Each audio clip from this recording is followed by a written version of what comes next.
Go ahead and get started. We just want to welcome everyone to our NCHATS webinar.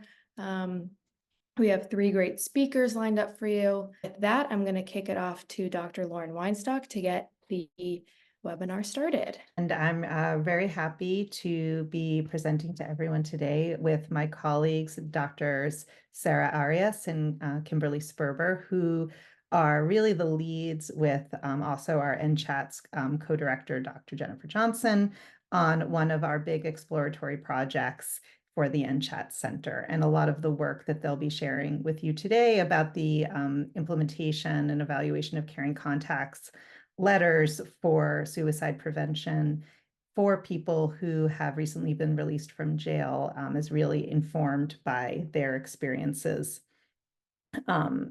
with that project. So to start us off, just a few disclosures. We want to make sure everyone's aware that our center is funded from the National Institute of Mental Health. We're very grateful to them for this funding. We've also listed other sources of funding that each of us as presenters receive, but no potential or actual conflicts of interest for today. And to present our agenda, I'll be giving a very brief overview of caring contacts for suicide prevention and a brief review, very quick, of the evidence base. So that will really allow us plenty of time to hear more about the caring contacts letter study that is ongoing through NCHATS and the formative work that went into developing the caring contacts and the actual implementation of them with tens of thousands of people, which I'm really impressed by, and also some lessons learned, challenges and considerations from those experiences, and some conclusions and future directions to be followed by questions from you, the audience. So really is, again, a very brief overview, and there are people who have been doing this work for a very long time, and it goes back as far as the 1960s. So caring contacts really developed in San Francisco in that time from with a man named Dr. Motto in San Francisco, as I mentioned. And his thought was, what if we send a caring contact letter, a letter to people after they've been discharged from the hospital, and particularly focusing on people who were not in treatment for the first month after discharge. So you can see here is a sample which was downloaded from this website hosted by the VA. And actually, it's just a sidebar. I'd really recommend people visit that website if you're interested in learning more about caring contacts. Even though it's hosted by the VA, it's not, the materials on there are not really specific to VA only or veterans only. It's a really nice general resource for caring contacts. There's manuals for implementation. There's presentations that go a little deeper into the history and the evidence. But here we have a really nice example of one of these letters from the 60s. And you can see it says, "Dear Mr. Doe, this is just a note to assure you of our continuing interest in how you're getting along. We hope things are going well for you and that they will continue to do so." So very simple, very brief, but the idea was that it might be helpful for people to receive some follow-up contact from the hospital in the time after they had been discharged. And what was interesting in this study too is that the letters were sent on multiple occasions for a number of years. And what you can see here, which was published in 2001, so a number of years later, is that even after many years, that people who received the contact letters here with the black square had a lower rate of cumulative suicides over time. So there's some evidence that a simple letter, such as the one sent by Dr. Motto and his colleagues, could in fact have an appreciable impact on suicide outcomes for people who were leaving the hospital. So this really generated a lot of interest. And so additional studies have been done in the decades since then. There's the original work from Dr. Motto, but there's actually a really nice study done in Australia. And it has kind of a catchy name. It was called the Postcards from the Edge study. So it'd be easy for you to search for it online, where they had focused on individuals who had come to the hospital after a self-poisoning.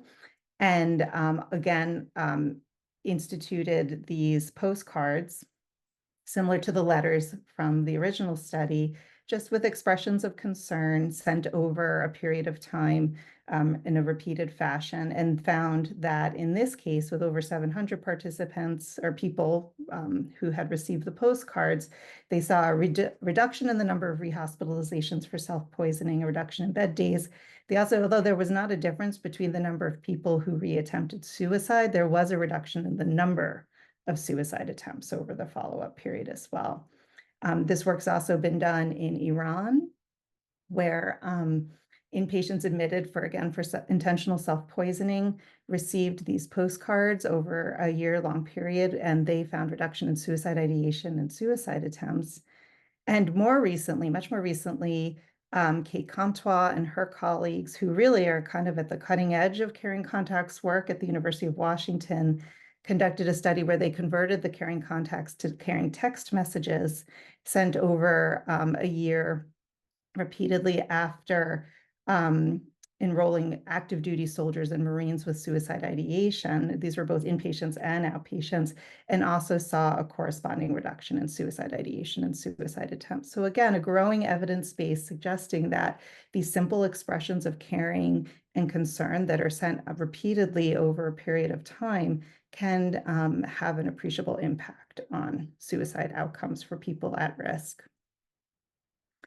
So what have we learned from all of this work? And again, this is a very quick capsule summary of a lot of effort that has been put in over the last several decades. But one of the most important things is to know, well, what makes a caring contact? How is a caring contact different from any other kind of contact? And so there are a few key principles that are recommended and that are considered critical for a caring contact to be implemented in the way that it has been evaluated in the research. So it should be periodic outreach with, and this is really critical, non-demanding expressions of care. So we're not asking anything of anyone. We're not asking them to do anything. We're simply expressing the care, support, availability, and interest in that person. And the expectation is that the contact is initiated by the provider, not the patient, which is really important because oftentimes in our models of care, we as the provider sit back and wait for the patients to come to us, and this kind of turns it on its head, and instead the providers are the ones reaching out to the patient. The messages should be sent over some long-term period. So as far as I know, there's been no effort to evaluate caring contacts when they're sent in a singular or even in a dual manner. You'll see in that previous slide from the VA that they're typically sent 8 times over 12 months at a minimum. And that the continued contact as the time progresses is not contingent upon any response from the patient. So whether or not you ever hear from the patient, the caring contact would continue to be sent. So they're receiving it, and there may be some benefit to receiving it, even if you never hear from them, to know how they're receiving it. So again, from this great resource that's put together by the VA, we have some sample caring contacts for those of you who might be interested in implementing this in your work.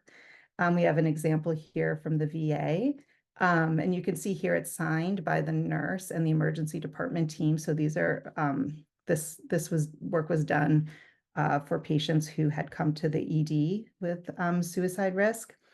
Here's our example from Australia and the postcards from the EDGE study, and it's again signed by the doctors who worked in that service. And then really, again, probably something that people are more interested in these days is also how to do it with text messaging using current technologies. And there's a nice example here from, again, Dr. Kate Comtois' work, where you can see an example where someone said, "Hope you're having a good day today." And the person said, "It's going okay." And then they got a nice little reinforcement for that there. But here's an example where the person responded and said, "I'm extremely stressed today, unfortunately." And so they can tailor the response. So whether the person's saying they're doing okay or whether they're struggling, they're able to provide, in this case, some expressions of concern that, that things are so stressful, and also just providing a list of resources to remind the patient that those are available to them. So with that, I'll pass it off to Dr. Arias, who will talk about the NCHATS Caring Contacts project.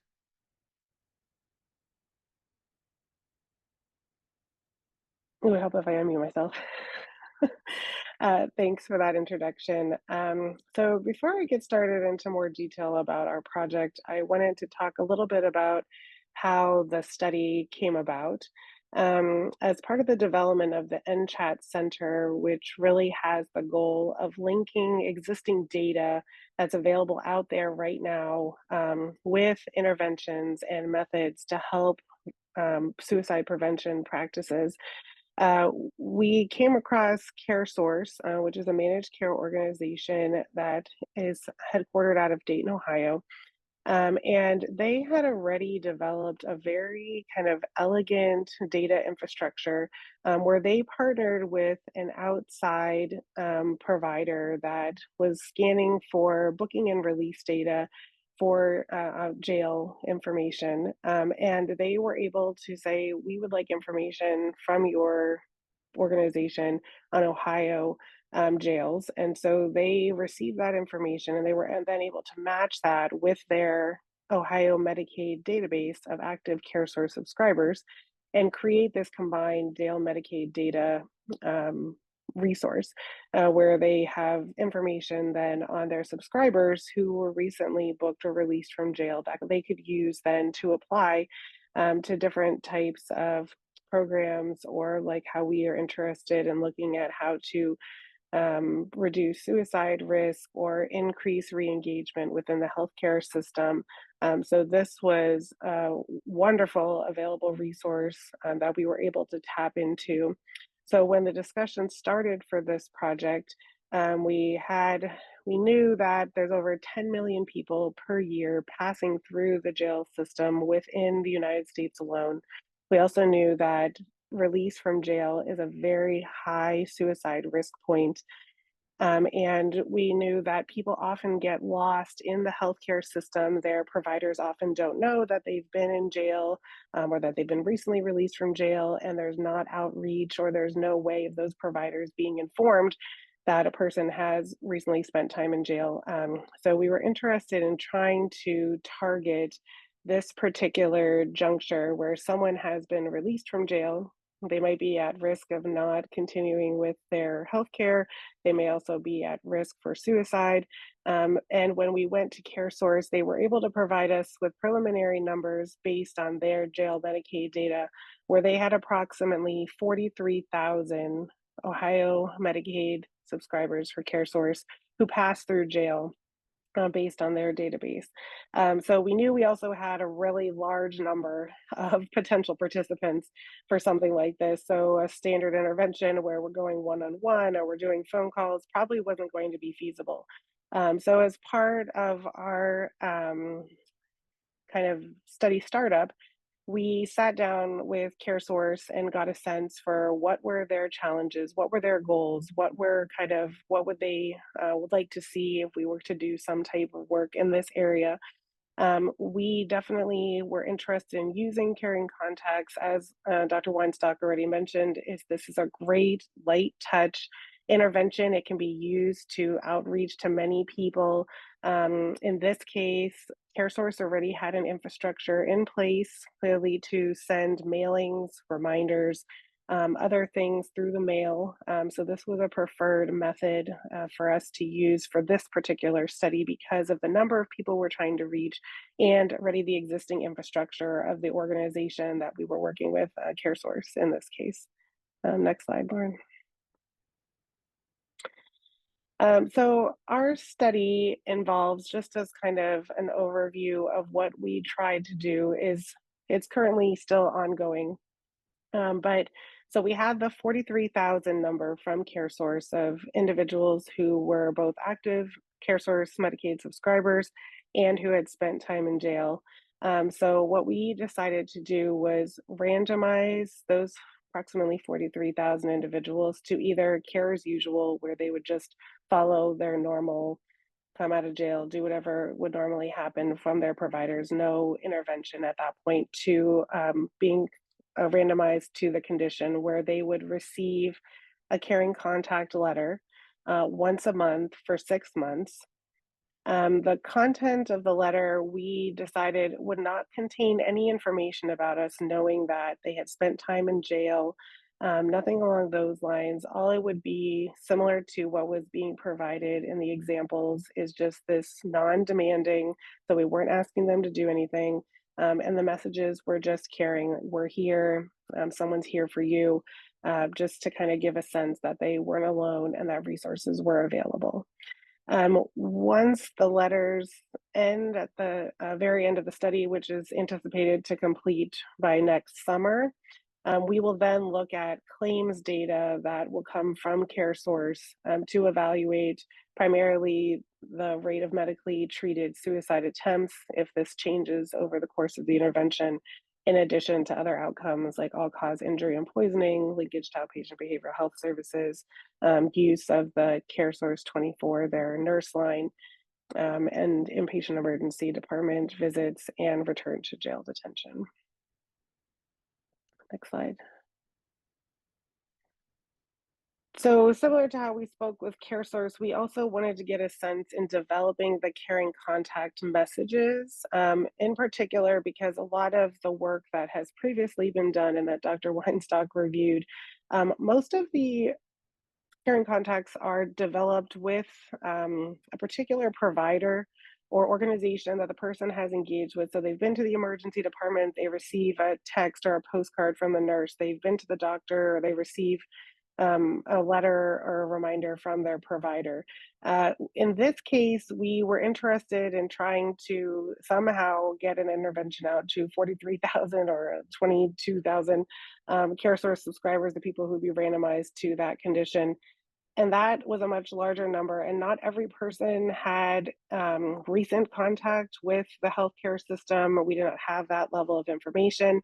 So we tried to get a sense of how we would develop a message that still sounded personal, still sounded caring, still sounded friendly, but was going to be coming from an organization like a health insurer, managed care organization. So what we started with were focus groups, and we did 2 separate focus groups. One was with behavioral health providers who worked with individuals who were passing through the criminal legal system, and also subscribers, CareSource subscribers who had spent at least one night in jail. So we really wanted to get a sense for people who would be impacted or who worked within this group or organization. So for recruitment, we asked providers to put flyers up within their offices. During office visits, the information was brought up. For the providers themselves, we used email, we used LinkedIn, other forms of communications to ask people to participate in our focus group. And the sessions we did virtual, they were all virtual using Zoom. They lasted for about 90 minutes, and we did record them, but only for internal purposes so that we could take notes and go back and confirm things that were noted during the sessions. On the screen, you'll see an example of a flyer. This one was for the subscribers, just to give a sense of the information that was provided to the individuals to come and join us for the focus groups. Okay, next slide. During the focus groups themselves, just to give a sense of kind of what we wanted to get, the information we wanted to get from the groups, we talked a little bit about the study, provided background, gave an idea of what our goals were in using this type of intervention, and then we asked both groups individually what were their reactions to using a caring contact type letter. We spoke to both the providers and to the subscribers about how mail is handled by the clients, to get a sense, how would people, if they receive something in the mail from CareSource, what would they typically do? The preference for the types of media mailings. So if they would prefer a letter over a postcard, over a greeting card type of format, and then just some of the language, how to sound caring, how to sound non-demanding within writing. And then we had a few sample letters that we had developed, and we asked for their reactions to the language that we were using within these sample letters, all the way down to some of the details of how we started the letters, how we signed the letters, just to get a sense for every part of the message. Next slide. The results of the focus group, I wanted to highlight just a few of the findings that actually I thought were pretty interesting. Things that we hadn't really thought about. We clearly were focused on having caring messages. We clearly were focused on making sure we weren't making any demands. But many of the subscribers in particular focused on making sure that we put some type of indication that there were no costs associated with these resources, which was something we had not initially thought about, but it definitely ended up being something we integrated into the letter text itself. All of the groups preferred text clearly that was simple, familiar, sounded like something that your friend or neighbor or somebody who would kind of talk to you that way versus the more structured type of text. And also a couple of surprising recommendations, again, from subscribers who had said avoiding terms like reminder, which to them sounded like reprimanding, like you're forgetting something or that you've done something wrong, or best wishes. Many of them expressed that they often weren't in a good place, and receiving something like this that said best wishes sounded insincere. So these were just some really great feedback that we received and really emphasized the value of doing some of this initial work with talking to people who were going to be receiving or who would typically receive these types of letters. And then just a sample here is just the full format of what the final letter looked like, just to give you a sense of the message, the headers. Some of this was set by CareSource because they had already templated information that had to be included. And so again, that's working with the organization that you might be partnering with to do this type of work, is kind of working within their guidelines and trying to see how best to integrate in. But this is just to give you a sense of what one of our final letters looked like. Okay, next slide. I also wanted to just show you what the full, so as I mentioned, all of the individuals randomized to the caring contact condition received one letter per month for 6 months. So we did develop 6 messages. We did publish our protocol for our study. So there is more detail on this in the citation listed below this figure here, but I just wanted to provide some of the text so that you could see some of the language that was developed of how I talked about the more friendly kind of, sometimes we need someone to have our back. Again, emphasizing in the second one here some free resources that might be helpful. Just again, emphasizing that cost factor. So just a quick note to say hi, some language and terms that might sound more like a person versus, again, as I mentioned, because this is going to be coming from, even though this is being generated by a large organization, to give a sense that it sounds more friendly, or that it's a person kind of sending these types of messages to the individual.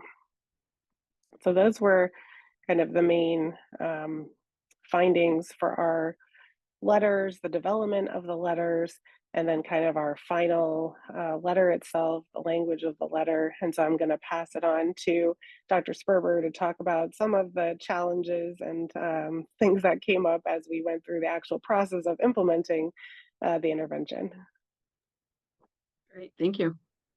So what I'll talk about, as Dr. Arias alluded to, is what it takes to do this within our environment as a managed care organization. So some of our challenges and kind of infrastructural needs will likely look very different if you're coming out of a more traditional healthcare environment or a community-based behavioral health provider, for example.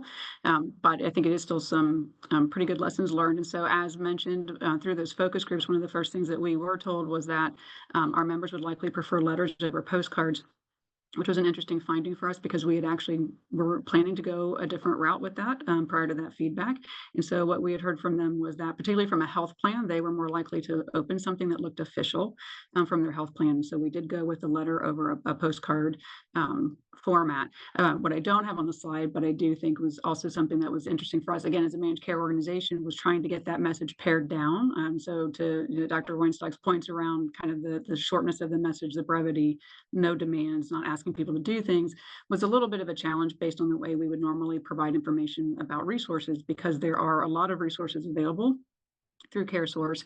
And there's also resources that are specifically tailored to our members who might be interfacing with the criminal legal system. So trying to pare that down to sort of a single resource where we weren't demanding people, or making it seem like we're demanding people to follow up and do those things. It took us a minute to kind of figure out and agree on what that would be. And that's where we put our CareSource 24 nurse line in, so that folks would have a 24-hour, as was mentioned, emphasized free resource that they could reach out to.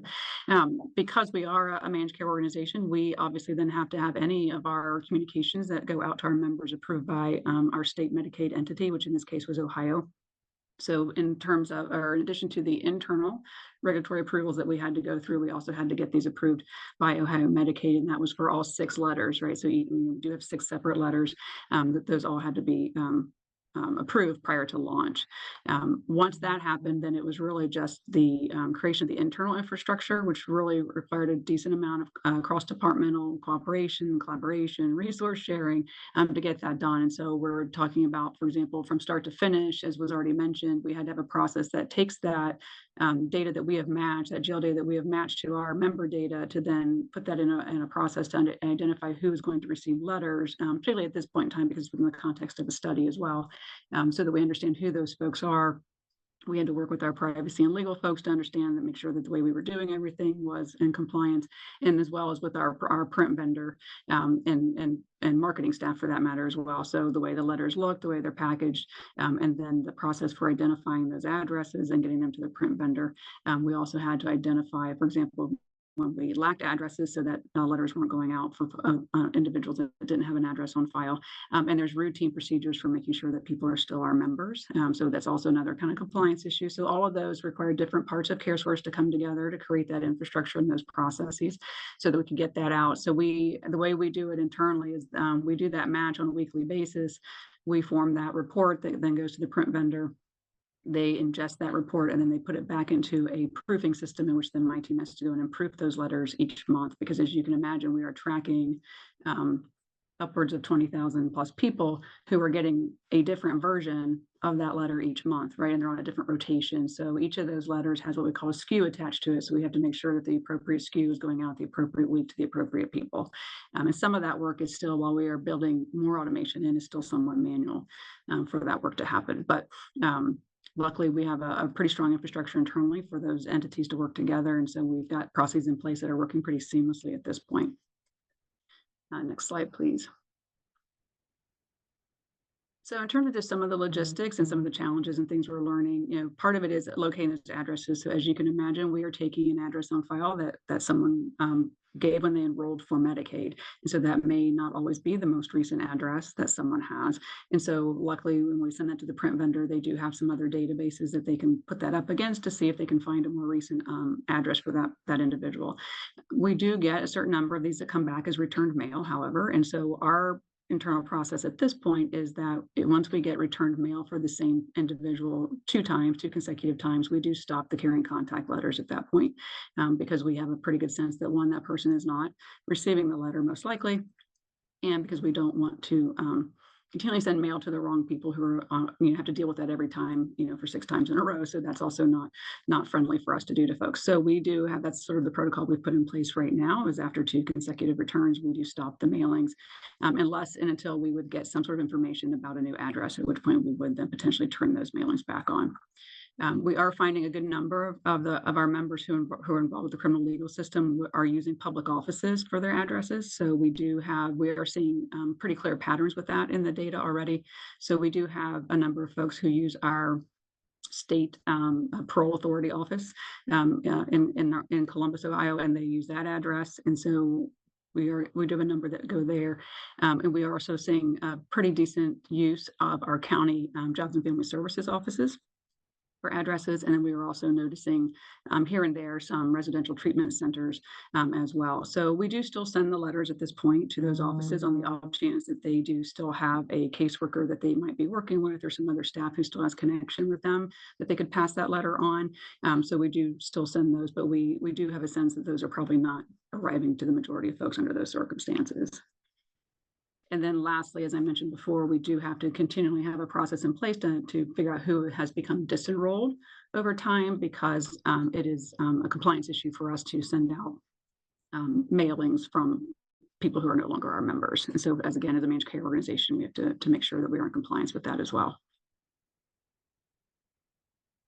Next slide.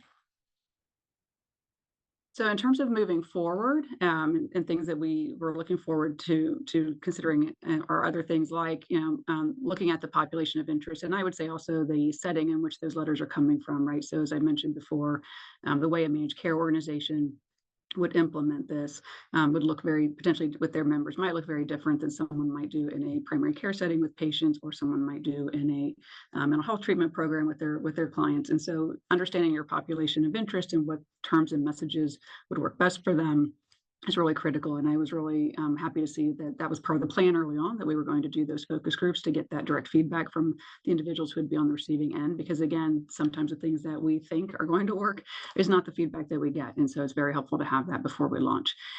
As I mentioned, working with the existing resources and infrastructure is really important. So again, what we've done as a managed care organization, where we're trying to take this what we would consider kind of a low resource, low touch intervention to scale with what could be, if we were doing this outside the study context, more than 40,000 people, is going to, again, look very different and require different resources, also because of our regulatory issues, than what you might see in a different setting. And so trying to figure out how that works in your setting with your resources would be the things that need to be considered, both from your end and I think as from our end, in terms of looking at future replication and scalability as well. In terms of sustainability, I know what we are taking a hard look at, as I mentioned, is the automation piece and the cost and the simplicity of how you do these initiatives. So for us, some of this work, while we've built a pretty strong infrastructure and it's pretty seamless, there are still parts of it that are still fairly manual. And so, for example, just doing the data match internally between the systems is still somewhat heavily manual. We are working to automate that, and we're hoping to have that piece go live later this calendar year to make that easier as well. And so once the more we can automate, the more we bring those costs down, the simpler we make it, the more people we potentially can touch with these efforts. So that is something that I think we're trying to learn both for ourselves and through the study, so that we can figure out how that might help others in the future if they would like to replicate these same types of efforts. And then just looking at the feasibility of scale and different kinds of costs for carrying contact letters moving forward as an intervention. What we haven't talked about here is we do have another part of this study where we are working with some local providers, and there is growing interest even in that part about the use of carrying contact letters within their environment. So hoping to learn more from them as well, if any of them launch this as an intervention. I think that there's also a discussion too, and there may be about, I know Dr. Weinstock mentioned the use of technology through like text messages or other more kind of technical approaches. We have not looked at that yet, but I imagine that that would be something too in the future to kind of look at. Again, for people who do work with populations at risk for suicide or passing through the criminal legal system, sometimes phone numbers, access to consistent phone plans, it tends to be a little bit of a challenge as well. So definitely those will be other considerations, but definitely interest in trying to look at other ways of sending these messages too. Yes, and I think we're hearing too, again, from the provider side, the timing of the messages. So we're doing it obviously upon jail release because we have that data to do that. But and the other parts of our project where we're working with community providers, when they get that information, that person may have already been discharged from their care. So they're having to make those decisions too about if they've already been discharged from care, do we send carrying contact letters and how far out and things like that. So I think there's going to be some very interesting lessons learned, even in our other project that's not directly about carrying contacts, about the way that we can operationalize this in real world practice to reach more people.